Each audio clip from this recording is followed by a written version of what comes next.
खुडेदपैकी पेसागाव वैतागवाडी ग्रामस्थांचे आमदार श्री हरिश्चंद्रजी भोये यांना निवेदन। खुडेद ग्रामपंचायतमधील पेसागाव वैतागवाडी येथील ग्रामस्थांनी विक्रमगड विधानसभा मतदारसंघाचे आमदार श्री हरिश्चंद्रजी भोये यांना गारमाळ येथील ग्रामसभा संवाद कार्यक्रमादरम्यान महत्त्वाचे निवेदन सादर केले आहे। या निवेदनामध्ये वैतागवाडीच्या विकासाशी संबंधित दोन अत्यंत गंभीर समस्या त्वरित सोडवण्याची मागणी करण्यात आली आहे।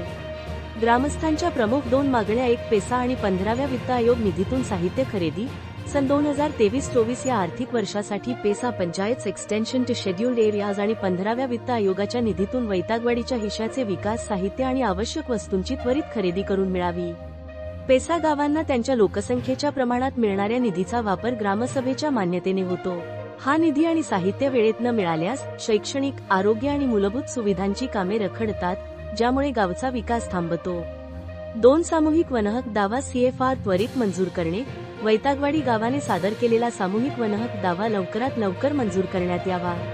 वनहक्क कायदा 2006 नुसार सामूहिक वनहक्क मंजूर झाल्यास वैतागवाडी ग्रामस्थांना त्यांच्या पारंपरिक वनक्षेत्राचे व्यवस्थापन, संरक्षण आणि उपभोग घेण्याचे कायदेशीर अधिकार मिळतील। यामुळे स्थानिक पातळीवर वनसंपत्तीवर आधारित उपजीविका सुधारण्यास आणि वन पर्यावरणाचे जतन करण्यास मदत होते। आमदार श्री हरिश्चंद्र भोये यांच्या दौऱ्यादरम्यान थेट ग्रामसभा संवादमध्ये हे निवेदन दिल्यामुळे या मागण्यांना स्थानिक नागरिकांच्या सामूहिक मताचा आधार मिळाला आहे।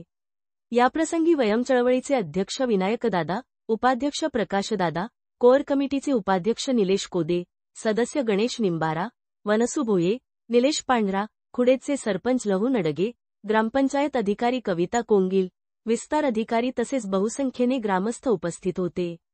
वार्ताहर इंडिया न्यूज 28 साठी पांडुरंग भानुशाली, विक्रमगड ब्युरोची रिपोर्टर।